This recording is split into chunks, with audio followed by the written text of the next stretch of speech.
2018년 한 해 동안 삼성전자가 거둔 영업이익이 58조 9천억이거든요. 59조가 안 되잖아요. 네. 근데 이번에는 한 분기 만에 57조 2천억을 한 거예요. 와. 그러니까 이게 과거 어떤 사이클보다 강하다라고 보는 게 맞겠죠. 사실 턴키까지는 아직까지는 좀 의문이 있어요. 그러니까 턴키가 되려면 세 가지 요소가 중요합니다. 첫 번째는 파운드리가 돼야 되고요. 그리고 그 하나가 이제 커스텀 메모리, HBM 같은 메모리가 돼야 되고, 마지막 그 단추 하나가 어드밴스드 패키징이 필요해요. 삼성전자는 일단 커스텀 메모리는 일단 어느 정도 해결이 된 것 같아요. 네. 이제는 HBM 기술 인력은 따라잡았고, 그리고 이제 파운드리도 여전히 TSMC에 비해서는 좀 뒤쳐져 있지만 요즘에는 축소 많이 시키고 있고, 그리고 이제 낙수 효과를 누리고 있잖아요. 네. 여기서 턴키까지 가려면 결국 TSMC의 코어스 기술을 대체해야 되는데, 그게 삼성의 iCube라는 기술이 있기는 있습니다. 아.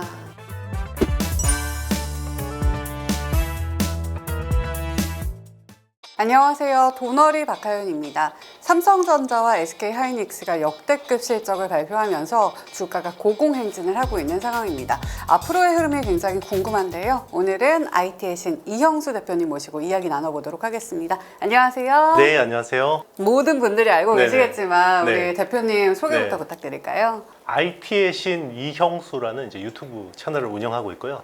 네 번째 책으로 돌아온 베스트셀러 작가. 아, 직접 말씀을 네네. 해주셨는데 이 책을 발간을 하셨더라고요. 네네. 어떤 책인가요? 이제 제가 AI 책을 세 번째 썼거든요. 이렇게 처음에 쓸 때만 해도 이렇게 자주 쓰게 될 줄 모르고 첫 번째가 이제 혁명의 시작에 대한 책을 썼고, 작년에 낸 책은 그 변곡점에 대한 책을 썼고, 자 이번에는 버블로 진입하는 내용을 썼습니다. 그러면 거의 끝물인가? 왜 이렇게 네. 이름들이 네. 점점 세지네요. 버블까지 왔네요. 그렇죠. 이제 이게 그 사이클의 중반부를 넘어서 종반부로 갈 때는 버블이 보통 일어나요. 이런 테크 혁명들 같은 경우는. 네. 그래서 이게 지금이 AI 버블이면 책을 내면 욕을 먹겠죠. 네, 다 올랐는데.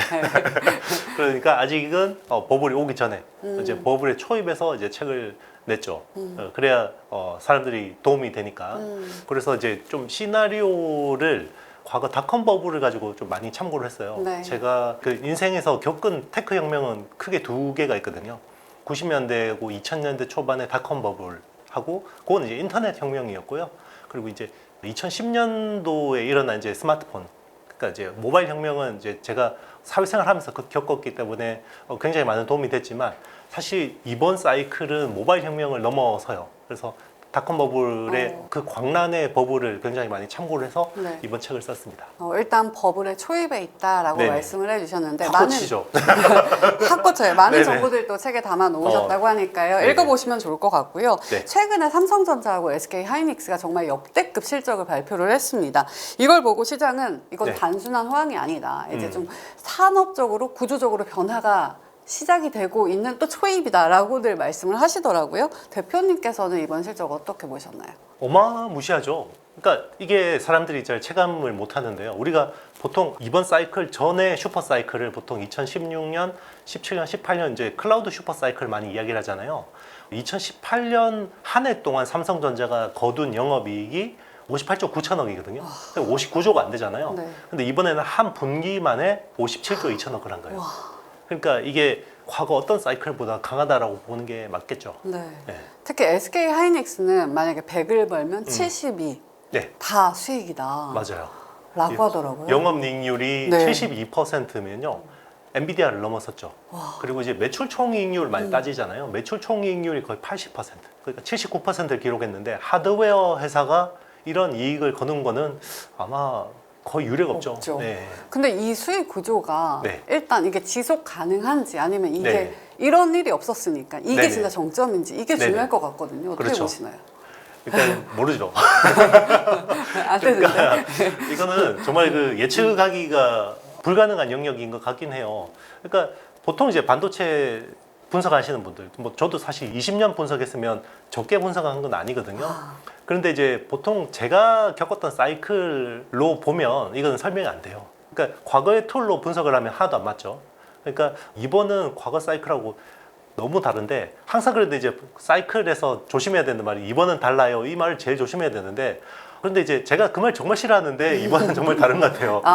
그래서 저는 네. 이게 뭐 과거의 사이클하고는 다른 좀 뭔가 구조적인 변화가 시작되더라고 보고 있어요. 그러니까 실제로 좀 이제 어떤 참고를 많이 하냐면 파운드리 같은 경우는 지금 우리가 엄청난 고부가 산업, 고성장 산업으로 알고 있잖아요. 네. TSMC 그러면 대만의 자존심이고 올해 대만의 경제 성장률이 7% 예상이거든요. 그러니까 우리나라 막 쥐어짜도 2%가 지금 쉽지 않은 상황인데, 자 그러면 언제부터 TSMC가 저렇게 됐냐? 결국 TSMC가 2019년이라는 그 해가 엄청나게 중요한 해였어요. 그러니까 2019년 이전까지만 해도 15년 동안 TSMC가 그 보통 이제 파운드리라는 게 웨이퍼를 구워주는 거잖아요. 누가 주문하면 구워주는 네. 건데 그 웨이퍼의 평균 판매 가격을 15년 동안 연평균 1%도 못 올렸어요. 거의 디플레이션 수준이죠. 그런데 2019년을 기점으로 15%씩 올리기 시작했어요. 와. 그게 이제 어떻게 보면 산업이 완전히 그냥 그 이전과 이후가 완전 바뀌는 건데, 메모리 반도체가 2025년 작년을 기점으로 2019년에 파운드리 같은 구조로 바뀌었다라고 보는 쪽이 많은 거죠. 저도 그쪽에 구조적인 변화를 보고 있습니다. 근데 이런 역대급 수익률에도 SK 하이닉스는 잘 나가고 있는데 삼성전자는 조금 부진하지 않나라는 생각이 들거든요. 네네. 어떻게 보시나요? 이게 이제 이번 그 1분기 실적 발표 이벤트를 전후로 좀 달라요, 흐름이. 삼성전자 잠정 실적 발표 전까지만 해도 삼성전자 주가가 더 아웃퍼폼을 했었고요. SK 하이닉스가 좀 더 그 주가가 부진했었고, 그 이벤트를 기점으로 이후부터는 오히려 SK 하이닉스가 주가 퍼포먼스가 좋고 삼성전자가 좀 눌리고 있는 네. 상황이죠. 그럼에도 불구하고 사실 두 기업 다 잘 나가고 있는 것 같거든요. 그렇죠. 잘 나가고 있는데 네. 일단 이제 지금 5월이라는 그 시장이 되게 중요한데, 저는 5월 시장이 되게 좋을 거라고 보거든요. 반도체 쪽에서. 그런데 이제 중요한 이벤트들이 있어요. 이벤트라고 하기보다는 뭔가 이제 변곡점 같은 것들이 있는데, 네. 일단 지금 삼성전자 파업 이슈가 있습니다. 그러니까 삼성전자가 지금 인센티브 지급안을 놓고 이제 총파업을 예고를 하고 있죠. 만약에 파업하게 되면 어떻게 돼요? D램 생산에 또 차질이 생기니까 나머지 회사가 수혜를 보죠. 그래서 SK 하이닉스하고 마이크론 주가는 이렇게 차트를 보면 막 이렇게 맞아요. 신고가를 솟아있는데, 네. 삼성전자도 신고가긴 한데 요렇게 완만해지고 있죠. 갔다가 이렇게 네네, 윗꼬리 맞습니다. 달고 이렇게 가고 그렇죠. 있더라고요. 그게 이제 어떻게 보면 파업에 대한 리스크 이슈가 있는 거고, 그리고 이제 또 시장은 어떤 재료를 또 단기 재료를 굉장히 또 민감하게 받아들이는데, 6월에 ADR 상장 이슈가 있어요, SK 하이닉스가. 거기에다가 수급적인 이벤트도 있는데 5월에 삼성전자하고 SK 하이닉스 레버리지 상품 ETF 상품 그 IPO가 있거든요. 네. 자 그러면 수급이 단기적으로 그쪽으로 대형주 쪽으로 쏠리는 데다가 두 개의 종목이 레버리지인데 한쪽이 좀 더 재료가 좋으니까 지금 하이닉스 쪽으로 많이 선반영이 되고 있는 거죠. 그럼 지금 일단 세 가지를 말씀을 네네. 해주셨는데 다시 한 번씩 짚어보면은 SK 하이닉스 그 ADR 상장에 대해서 요거에 대해서도 사실 의견이 분분하더라고요. 네. 이게 좀 주주 가치가 희석이 되지 않냐라는 이런 우려도 있던데 여기에 대해서는 어떻게 보시나요? 그렇죠. 제일 좋은 거는 하이닉스가 그 자사주 사서 상장시키면 좋죠. 네. 근데 원래 그 자사주 그 가지고 있던 게 한 2% 정도가 있었거든요. 2.1%인가 그 정도 있었는데 그걸 소각을 하더라고요. 그래서 소각을 하고 그래 저거 이제 매입해서 상장하려나 보다라고 했는데 신주 발행을 해서 하더라고요. 그렇죠. 그럴 거면 그냥 처음부터 그 자사주 가지고 상장하면 됐을 텐데 왜 그랬을까 생각해보면 약간 기술적인 이슈가 있었던 것 같아요. 이제 약간 뭐 지금 어쨌든 ADR이라는 상장이 그 룰에 따라서 좀 그렇게 하려고 했던 것 같고, 그래서 뭐 결론적으로는 뭐 아쉽죠. 그 신주 발행은 별로 지금 주주 가치 제고에서 좋지 않은 흐름이긴 하지만, 그것보다는 어쨌든 이제 미국에서 메이저리그 자본시장에서 그래도 본격적으로 등판한다. 여기에 좀 큰 의미를 두고 있습니다. 일단 좋게 볼 수도 있겠다. 네, 저는 개인적으로 좋게 보고요. 생각하시네요. 요거보다 더 중요한 거는 결국 이제 상장에서 끝나면 안 되고, 네. 그러니까 필라델피아 반도체 지수나 이제 주요 인덱스에 들어가는 게 중요하죠. 그거를 좀 중점적으로 네. 체크를 해야 될 것 같습니다. 그러면 이제 비중이 계속 늘어날 수가 있는데, TSMC도 원래 99년도에 ADR 상장을 하고 나서 네. 원래 상장 비중이 2% 정도밖에 안 됐어요. 하이닉스하고 비슷했죠. 근데 지금 전체 거래, 그러니까 그 주식수에서 거래 비중의 30%가 ADR이거든요. 예, 그만큼 이제 비중이 늘어난 엄청 거고, 높아졌네요. 예, 그리고 주요 지수, 벤치마크 지수에 다 들어가죠.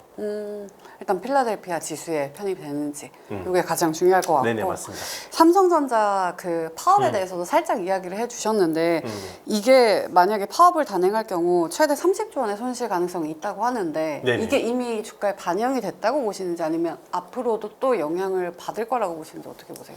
만약에 총파업이 단행이 된다. 그러면 더 조정을 받을 가능성이 높아요. 그러니까 지금은 일부 반영을 하고 있지만 완전히 반영하고 있다라고 보기는 어렵거든요. 만약에 총파업이 단행된다. 그 이슈가 나온다 그러면 삼성전자는 약간 좀 변동성이 커질 수 있고 반대로 하이닉스나 마이크론은 주가가 좀 더 급등할 가능성이 있어요. 더 저쪽으로 몰릴 네. 수가 있겠다. 그리고 또 반대로 네. 만약에 뭐 회사하고 노조 측에서 타결이 됐다 갑자기 그럼 이쪽으로 또 반대로 네, 맞습니다. 아 힘드네요. 그래서 지금은 뭐 내가 예측을 하고 시장을 뭐 대응하기보다는 그냥 시장 흐름에 순응하는 게 맞는 것 같아요. 오, 되게 좋은 말인 네. 것 같네요. 저희 아까 실적에 대해서 이야기했는데 요거 하나만 더 묻고 여쭤보고 넘어갈게요. 1분기 역대급 실적을 발표했잖아요. 네네. 2분기가 조금 걱정이 되기도 하고 기대도 되는데 어떻게 전망을 하세요? 2분기는 걱정할 필요 없어요. 네. 그러니까 올해는 분기별 QOQ로 계속 성장해요. 굉장히 성장하죠. 그러니까 2분기까지는 걱정할 필요는 없는데요. 중요한 건 3분기입니다. 그러니까 3분기도 실적 자체는 별로 제가 보기에는 더 빠질 가능성은 없어요. 계속해서 우상향합니다. 근데 주가는 사실 그 그로스 그 자체보다는 그로스 레이트에 민감하거든요. 네. 성장률에 민감해요. 근데 1분기가 성장률이 어마무시했잖아요. 그럼 2분기가 1분기 성장률보다는 높게 나올 수는 없겠죠. 네. 그렇죠, 그렇죠. 그리고 이제 보통 전년 대비해서 따지잖아요. 그런데 3분기부터는 작년 3분기부터 범용 메모리 가격이 급등했거든요. 그럼 역기저가 생겨요. 이제 거기에서 좀 이제 걱정이 되는 거죠. 그러면 이걸 주가에 반영한다면 네. 일단 2분기 한 6월까지는 조금 저희가 마음을 놔도 되고 그 후부터는 조금 불안한가 이런 생각이 들거든요. 주가적인 네네. 측면에서는 어떻게 보세요? 맞습니다. 그래서 3분기는 이제 역기저가 생긴다라는 걸 다 알죠. 뭐 저도 알고 모든 사람이 아는 거니까. 자, 그걸 시장이 얼마나 빨리 대응하느냐가 중요할 것 같은데 제가 보기에는 6월 하순부터는 좀 시장에 영향을 주지 않을까. 시장 또 뭐 재료가 더 좋은 게 나온다 그러면 네. 뭐 ADR 상장 이슈도 있고 뭐 더 좋은 재료가 있다 그러면 6월 말까지도 끌고 할 수도 있지만 6월 하반기부터는 약간 가시권에 들어가지 않을까. 그래서 조금 이제 그 현금이나 이런 것들을 통해서 약간 버퍼를 마련하는 전략이 좋을 것 같아요. 그래도 일단 넉넉히 본다면 6월까지는 네네. 조금 이 시장의 흐름에 순응을 하자, 네. 즐기자라는 말씀이신 것 같은데 그렇다면 이제 삼성전자, SK 하이닉스 또 마이크론까지 이렇게 비교하시는 분들 굉장히 많거든요. 네네. 좀 삼성전자고 SK 하이닉스가 마이크론에 비해서 밸류에이션이 너무 저평가되어 있지 않냐라는 의견들도 많은데 어떻게 생각하세요? 그렇죠. 네. 왜냐하면 삼성전자하고 SK 하이닉스는 한국 기업이잖아요. 네, 그렇죠. 코리아 디스카운트가 있고 사실 비즈니스 구조는 거의 비슷해요. 3사 다 뭐 디램하고 낸드 플래시 쪽에 이제 대부분 비즈니스 구조가 비슷한데 오히려 비즈니스 구조로 보면 SK 하이닉스가 더 낫죠. 마이크론보다. 왜냐하면 HBM 매출 비중이 높으니까 오히려 더 실적 안정성이 높다라고 봐야 되거든요. 이익의 질도 좋고. 자, 그럼 왜 마이크론이 더 높은 멀티플을 받냐? 보통 포워드 PER 기준으로 이제 올해 실적 기준으로 보면 마이크론이 한 10배 정도. 원래는 한 12배, 13배 정도인데 네. 실적이 워낙 좋아서 올해는 한 내려간 거예요? 네네, 내려간 겁니다. 아. 그래서 한 9배 정도까지 내려온 거 상황이고 삼성전자하고 SK 하이닉스 같은 경우는 5배 내외죠. 5배에서 6배. 그러니까 훨씬 싸죠. 그러면 10배 따라가는 거예요? 그거는 이제 미국 시장 ADR 상장이 될 경우에는 그 갭을 줄일 수는 있는데 똑같이 아직까지는 받을 것 같지는 않아요. 근데 실제로 미국에 상장되어 있다라는 거는 네. 배당이나 뭐 자사주 매입 소각이나 IR에 대한 시스템이나 이런 것들이 우리나라보다 훨씬 투명하고 주주 친화적이에요. 이제 그런 것들을 다 배제하고 뭐 사업 구조만 가지고 따질 수는 없는 거긴 하죠. 그런데 이제 앞으로 만약에 SK하이닉스가 미국에 상장이 되고 이제 그런 식으로 주주 친화적인 행보를 이어간다 그러면 그 갭을 많이 줄일 수가 있겠죠. 알겠습니다. 그리고 또 최근에는 디램 현물 가격이 꺾였다라면서 피크아웃 논란이 있던데 네네. 앞으로는 좀 대표님께서는 어떻게 전망하시는지도 궁금합니다. 제가 이제 빅 사이클이라고 할 만한 사이클을 한 2번 정도 과거에 제가 겪었거든요. 2-3번 정도 되는데 만약에 그때 스팟 가격이 꺾였다 그러면 저는 이번 다운 사이클로 갈 것 같습니다라고 했을 것 같아요. 근데 이번은 달라요. 다르다. 왜 다르냐면 일단 전방시장 구조가 달랐어요. 그러니까 과거의 사이클에서는 반도체의 최종 수요처가 보통 스마트폰이나 PC 같은 내구 소비재였어요. B2C 쪽이죠. 그래서 AI 혁명이 시작되기 전에는 스마트폰, PC, 가전 이쪽이 그 메모리 반도체에서 차지하는 비중이 70%, 그리고 이제 서버, 클라우드 이런 쪽이 30%였거든요. 근데 올해 기준으로 보면 B2B 서버 쪽 비중이 70%, 네, 스마트폰, PC 30%, 메모리 3사 다 지금 사실 B2C 쪽으로 크게 관심도 없어요. 근데 지금 스팟 가격이라는 거는 결국 B2C 가격이거든요. 서버용 칩이 스팟 가격으로 팔리진 거의 없으니까. 그러니까 이제 B2C 쪽에서는 이제 좀 우려가 되는 부분이긴 하죠. 그러니까 이제 지금 그동안에는 B2B도 좋고 B2C도 좋으니까 다 좋은 거였는데 네. 약간 이제 B2C가 좀 꺾일 수도 있다. 이제 이런 우려는 있는 건데 다만 중요한 거는 스팟 가격이 꺾였는데도 불구하고 지금 여전히 고전 거래 가격에 비해서 그 스팟 가격이 훨씬 더 높은 수준에서 이제 그 갭이 축소되고 있는 거거든요. 그러니까 그게 아마 3월 19일을 기점으로 해서 거기에 원래는 프리미엄이 스팟 가격이 30% 정도 더 비쌌어요. 네. 고전 거래 가격보다. 근데 그게 한 20%대로 축소됐다가 또 다시 조금 벌어지고 있어요. 네. 그래서 크게 우려할 사항은 아닙니다. B2C는 약간 우려가 되지만 네. 걱정할 필요는 없다. 네네. 이번에는 다르다. 네네. 네, 라고 말씀을 이거 하셨습니다. 박제되면 나중에 엄청 또 저희는 또 네. 시장의 흐름에 맞춰서 욕하러 가니까요. 그렇죠. 네. 박제될 수도 있겠지만 정말 제가 보는 건 이번 좀 다릅니다. 네. 이번은 정말 다르다라고 말씀하셨습니다. 2026년은 HBM3E에서 이제 네. HBM4로 넘어가는 굉장히 중요한 변곡점이라고 하는데 삼성전자가 엔비디아 공급망에서 유의미한 성과를 내기 시작했잖아요. 그렇다면 네. 이제 SK 하이닉스 독주였던 이 체제가 바뀔 수도 있다고 보시나요? 네, HBM4부터는 이제 좀 그 독점 구조가 많이 완화될 것 같아요. 작년 기준으로 보면 이제 블랙웰 그 아키텍처 기준으로 보면 HBM 공급 비중이 SK 하이닉스가 85%, 삼성전자 마이크론이 15% 가지고 나눠 먹었거든요.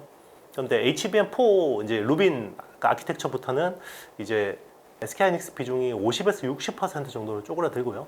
삼성전자가 한 30% 정도를 차지할 것 같고 이제 마이크론이 이제 한 자릿수 정도를 납품할 것 같습니다. 그 이유는 삼성전자 HBM4가 잘 나왔어요. 네, 잘 만들었고 네. 잘 나왔는데 이제 관건은 너무 오버스펙으로 만들었어요. 네. 너무 잘 만든 거예요? 너무 비싼 걸 썼죠. 그러니까 기본적으로 HBM이라는 거는 제일 밑에 로직 칩이 한 장 깔리고요. 그 베이스 다이라고 하죠. 여기 위에 D램을 쌓는 구조거든요. 근데 경쟁사 대비해서 삼성전자는 베이스 다이를 엄청 비싼 팹을 썼어요. 그러니까 4나노 공정을 썼고요. 나머지 두 회사는 12나노 공정 썼어요. 그러면 이제 삼성이 훨씬 더 비싸게 만들죠. 그리고 그 위에 쌓는 D램도 한 세대 그 이후 제품을 썼어요. 그러니까 SK 하이닉스하고 마이크론은 1B 공정을 썼는데 삼성전자는 1C 공정을 썼어요. 한 세대 더 진보된 걸 썼죠. 그러니까 성능이 잘 나오죠. 네. 네, 그런데 이거 만들어서 팔아가지고 돈 벌겠어요? 벌까요? 어렵죠. 그러니까 이게 개발에 착수했을 때 시장을 생각해 보면 작년 상반기에 막 개발 착수했을 거 아니에요. 근데 작년 상반기까지만 해도 메모리 시장에서 범용은 그냥 버린 시장이었어요. 오로지 HBM만 향해서 메모리 3사가 달려가던 상황이었기 때문에 삼성전자가 가뜩이나 하이닉스한테 뒤쳐졌었잖아요. 그래서 뭔가 배팅을 한 거죠. 이거 우리가 돈 못 벌어도 돼. 그냥 완전히 기술로 그냥 제대로 한번 해보겠어. 이렇게 했는데 갑자기 하반기부터 범용 메모리 가격이 막 오르니까 이거 너무 많이 만들면 이거 손해겠는데 이런 상황이죠. 그래서 젠슨 왕이 원래는 삼성한테 야 니네 20%만 해. 니네 아직 실력 좀 부족하잖아. 라고 했는데 이게 상황이 바뀌니까 가서 이제 이재용 회장한테 헤이 제이 이러면서 30%로 해줘. 그러니까 이거 고민되는데 라고 해서 이제 30%로 올려준 건데 이제 다만 삼성전자는 그 HBM4를 엔비디아에 팔아서는 많은 돈을 벌 수는 없을 것 같아요. 그래도 많이 벌죠. 사실 근데 범용 이익률이 80%씩 되니까 HBM은 사실 50%가 안 되거든요. 그러니까 요거를 너무 많이 늘려주면 안 되니까 오히려 엔비디아 쪽은 30%까지만 해주고 대신에 이제 요즘에 주문형 반도체 에이직 쪽 이쪽이 시장이 좋으니까 그쪽에 좀 이제 눈탱이 쳐서 좀 비싸게 팔려고 하는 거죠. 지금 주민형 반도체 이야기를 해주셨는데 진짜 최근 빅테크들이 이제 자신만의 커스텀 HBM을 요구하면서 파운드리랑 그리고 메모리의 경계가 허물어지고 있는 것 같거든요. 이 양상이 삼성전자의 이 턴키 전략에 유리할까요? 네, 매우 좋죠. 그러니까 사실 턴키까지는 아직까지는 좀 의문이 있어요. 그러니까 턴키가 되려면 세 가지 요소가 중요합니다. 첫 번째는 파운드리가 돼야 되고요. 그리고 그 하나가 이제 커스텀 메모리, HBM 같은 메모리가 돼야 되고, 마지막 그 단추 하나가 어드밴스드 패키징이 필요해요. 그러니까 TSMC 코어스라고 하죠. 2.5D 패키징. 그게 필요한데, 삼성전자는 일단 메모리, 커스텀 메모리는 일단 어느 정도 해결이 된 것 같아요. 네. 이제는 HBM 기술 인력은 따라잡았고, 그리고 이제 파운드리도 여전히 TSMC에 비해서는 좀 뒤쳐져 있지만 요즘에는 축소 많이 시키고 있고, 그리고 이제 낙수 효과를 누리고 있잖아요. 네. TSMC가 다 감당을 못하니까 그 낙수 효과를 삼성 파운드리가 누리고 있는데, 이제 어드밴스드 패키징에 대해서는 아직까지 의문이 많이 남아있죠. 그러면은 삼성전자의 턴키 요게 이 전략이 먹힐지 아니면은 SK 하이닉스랑 TSMC의 동맹이 더 잘 먹힐지 어떻게 보세요? 그러니까 누가 잘하느냐가 네. 따라 다를 수 있는데, 그냥 안정성 그런 측면에서 보면 기존의 그 연합군 쪽이 잘 해왔으니까 이쪽이 좀 유리하겠죠. 그런데 삼성전자 같은 경우는 요즘에 메모리 경쟁력이 워낙 좋다 보니까 일단 고객들이 메모리 사러 오잖아요. 네. 대표적으로 최근에 AMD 리사수 CEO, 뭐 젠슨왕도 와서 메모리 달라고 오죠. 그리고 뭐 중국의 바이트 댄스나 이런 데도 막 와요. 일단 오면 메모리 좀 주세요 그러면 아유 없는데요 그러잖아요. 그러면 이제 일단 앉아 보세요. 자, 메모리가 우리가 어렵지만 요 정도는 줄 수 있어요. 근데 보는 김에 우리 파운드리 한번 보고 갈래요? 요새 파운드리 요새 잘 되거든. 요새 3나노, 2나노 잘 돼요. 테슬라도 대량 주문했잖아요. 그럼 이제 한번 보러 가는 거죠. 그럼 리사수가 이제 딱 이렇게 또 샴페인 한 잔 쫙 하면서 우리 긍정적으로 검토해 보겠습니다. 그러는 거죠. 그러니까 어떻게 보면 메모리를 미끼 상품으로 해서 파운드리 쪽 영업을 열심히 하고 있고, 그게 좀 풀리고 있다. 이제 여기서 턴키까지 가려면 결국 TSMC 코어스 기술을 대체해야 되는데, 그게 삼성의 iCube라는 기술이 있기는 있습니다. 근데 사실 거기에 기술적인 완성도가 아직까지는 좀 많이 부족한 것 같아요. 그러면 일단은 조금 네. 턴키까지는 시간이 네네. 걸리겠다라고 네. 보시네요. 그렇죠. 패키징에서 병목이 있습니다. 이 HBM 경쟁이 이제는 말씀하셨듯이 단순한 메모리 싸움이 아니라 뭐 파운드리 패키징 시스템 경쟁으로 확장이 되고 있는 상황인데, 앞으로 반도체 산업의 핵심 경쟁 축은 어디로 이동을 하고 있다고 보세요? 이제는 철저하게 커스텀 쪽으로 갈 것 같아요. 커스텀. 네. 그러니까 지금 당장은 범용이 너무 공급이 부족해서 가격이 너무 좋잖아요. 지금 범용 디램 이익률이 80%대고 HBM 이익률이 뭐 60%대면, 아니 그러면 범용 디램 계속 만들면 되잖아요. 근데 범용 가격이 영원할 수가 없잖아요. 이렇게 계속해서 비싸게 팔 수는 없는 거고, 커스텀 쪽은 계속해서 앞으로 부가가치가 더 많이 생기겠죠. 왜냐하면 자기네들 시스템에 맞는 메모리를 요구하는 빅테크들이 점점점 많아지고 있으니까. 그러면 기존에 범용 만들던 회사가 커스텀 메모리를 쉽게 만들 수 있냐? 그게 완전히 달라요. 비즈니스 구조가 완전 다릅니다. 그러니까 커스텀 메모리를 하려면 기본적인 서비스업 베이스예요. 그러니까 식당을 예로 들면 삼성은 그동안에 그 국밥 한 그릇만 겁나게 잘 만들어요. 네. 국밥 한 개, 메뉴 한 개밖에 없어요. 근데 겁나게 불친절해요. 욕쟁이 할머니 있는 데 있잖아요. 기분 나쁜데 네. 맛있어. 그렇죠. 그런 맛있는데 일단은 국밥 땡기면 가는데, 혹시 비빔밥 안 돼요? 그러면 욕을 하는 거죠. 그냥 내가 국밥 말아줄 테니까 먹어 이런 거고, 이제 TSMC 가면 국밥도 있고 뭐 비빔밥도 있고, 코레스도 있고. 네, 다 있는데 다 맛도 좋고 친절할 거죠. 그러니까 이게 서비스업이 본질인 건데, 삼성이 결국은 TSMC처럼 메뉴를 막 엄청나게 뷔페처럼 많이 하지는 않겠지만, 그래도 점점점 막 메뉴를 늘려가면서 약간 고객한테 맞춰서 서비스를 해줘야지 결국 커스텀 비즈니스가 되는 건데, 그러려면 거기에 맞는 레시피들, 인력들도 확보해야겠죠. 네. 그리고 이제 고객이 응대할 수 있는 서비스 마인드도 가져야 되죠. 그러니까 그런 것들이 많이 바뀌어야 됩니다. 할 게 많겠네요. 그렇죠. 그러니까 근본적으로 회사가 그 아이덴티티가 바뀌는 거죠. 그게 쉽지 않죠. 일단은 커스텀 쪽으로 이제 반도체 산업이 바뀌고 있다라고 네. 말씀을 하셨는데요. 저희가 파운드리에 대해서 조금 더 깊게 이야기를 나눠보면 좋을 것 같아요. TSMC와 삼성전자의 2나노 경쟁이 본격화되고 있는 상황에서 최근 빅테크들이 탈 TSMC 움직임을 나타내고 있거든요. 근데 또 삼성의 파운드리 그 수주 현황을 보면 이제 좀 늘어나고 있는 상황이에요. 올해 하반기 판도를 좀 뒤집을 수 있을 만한 게임 체인저는 뭐라고 보시는지 궁금하네요. 일단 그 국내 언론에서 보면 탈 TSMC 그러잖아요. 네. 사실 이건 틀린 말이에요. 아니에요? 그러니까 설계하는 회사, 패밀리스트들 입장에서는 네. 일단 TSMC를 먼저 가요. 네. 무조건 가요? 네, 무조건 갑니다. 안 근데 받아주는 대기줄이 너무 길어요. 스페이스도 없고, 자기가 이제 대기 순번표 뽑고 있는데 배는 너무 고픈데 막 몇 시간씩 기다리라 그러니까 이게 도저히 나한테 줄이 안 올 것 같으니까 어떻게 돼요? 맛집으로 네, 가구나. 옆에 좀 이제 맛은 떨어지지만 그래도 좀 약간 공간이 있는 여유가 있는 삼성 쪽으로 찾아오는 거라고 보셔야 되고 일단 테슬라가 대규모로 이제 수주를 준 거는 네. 똑같아요.